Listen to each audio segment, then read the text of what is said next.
Good morning, lovely people! Kumusta po ang lahat? Kumusta po ang mga Holy Week nyo? So kami naman dito, syempre, pag nasa ibang bansa ka, hindi naman uso ang Holy Week. Trabaho pa rin, walang holiday, pero ang iba naman is meron. So yun nga, swerte-swerte talaga sa mga employer yan. So ngayon, pasyal na lang tayo dito sa Learning Center ng NCMA. Ito po yung baking class nila. So ayan, busy-busy po ang ating mga estudyante. Nagbe-bake po sila. Ang gagawin nila dito ay Swiss roll. Siyempre ako naman dito ay wala lang. Makikigulo lang. Hihintayin kong maluto yung kanilang mga gagawin para naman makatikim ako libre. Hahaha.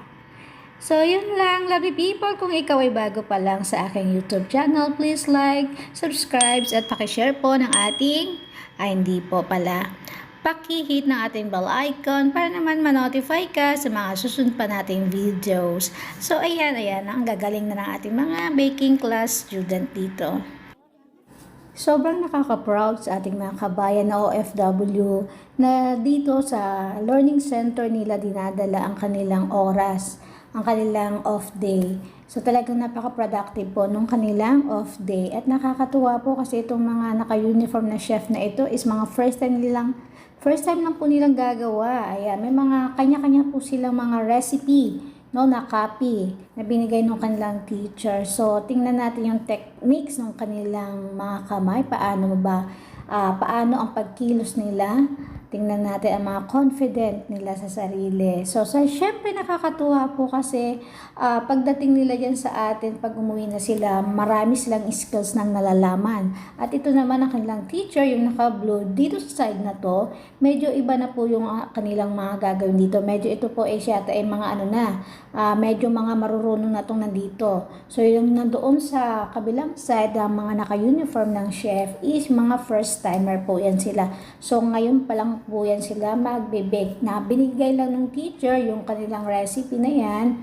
Pero bago yan, meron po silang online class. So, ina-explain ng teacher kung ano ba yung gagawin sa the following Sundays at ano yung dadalhin nila.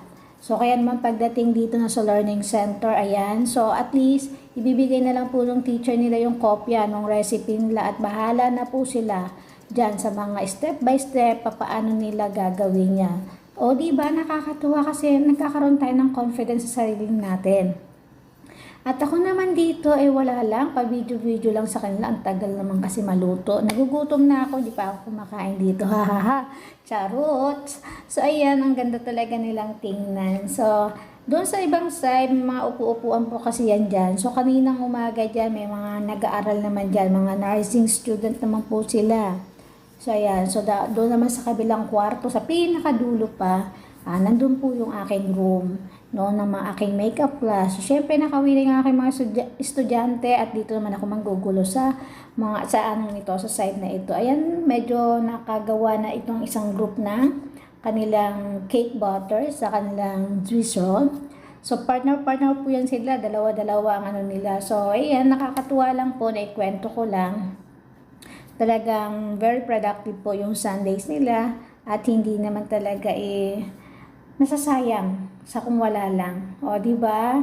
So, dapat ganun tayo mag-isip. Hindi yung kung pag Sundays, kung saan-saan na lang tayo nagpupunta. Well, respect ko naman sa iba. Siguro doon sila mas masaya para ini-enjoy nila yung yung araw nila. Lalo na kung marami silang iniisip na problema. So, siguro kanya-kanya lang tayo ng kanya-kanya lang tayo ng diskarte, no, sa sarili. Paano natin i-enjoy ang ating sarili. Pero para sa akin, mas gusto ko po yung ganito, yung nabibisi yung ating kamay, yung ating isip, nadadagdagan yung ating skills. O, diba? Mas maraming skills, mas maganda. So, ayan, lovely people, medyo mahaba-haba ito. At talaga ako naman dito ay naghihintay sa kanilang maluluto kasi isa ako sa magja-judge ng kanilang nagawa. O, charot, judge daw o. Ang totoo niyan talaga, isa ako sa kakain, titikim, ganon. So, ayan, wait na lang natin silang makaluto at tayo mamaya ay patikim-tikim na lang din. O, tuwan-tuwa siya, o, may nagawa na siya. Sige, isa lang mo na yan, Inday. Ayan, naghihintay ako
At yung iba naman na nakatapos na ay gumagawa na rin ng kanilang cookies. Ito naman yung kanilang chocolate cookies.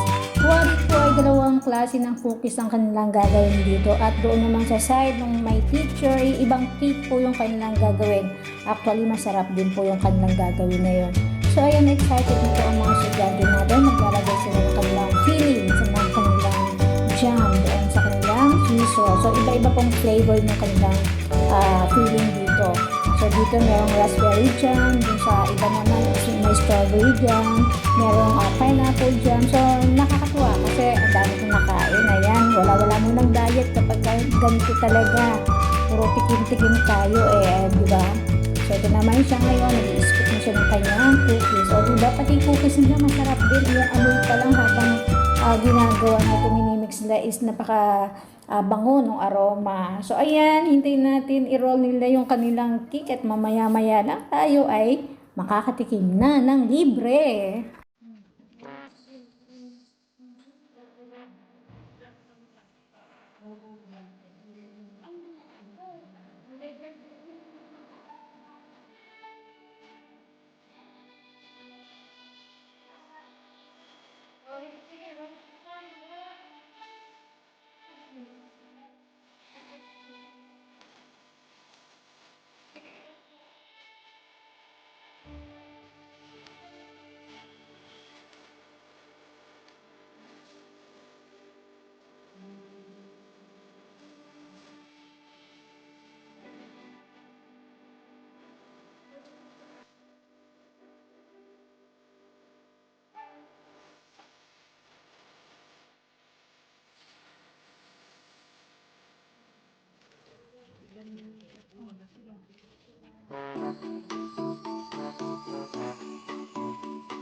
Ang galing, ang dami na po nilang nagawa. Ang gandang tingnan na nakahilera sa table nila yung kanilang mga nagawa.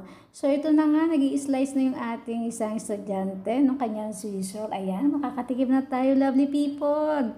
So ayan, ang sarap. O diba, kaya naman kayo, lovely people, we are inviting you. Kung kayo ay may mga learning center dyan sa lugar nyo, naku, mag-aral na rin po kayo. Kasi para na marami tayong skills talaga. Yung bang kahit saan kadalhin, mayroon kang bala, meron tayong bala. Kahit saan tayo ilagay, di ba ganon?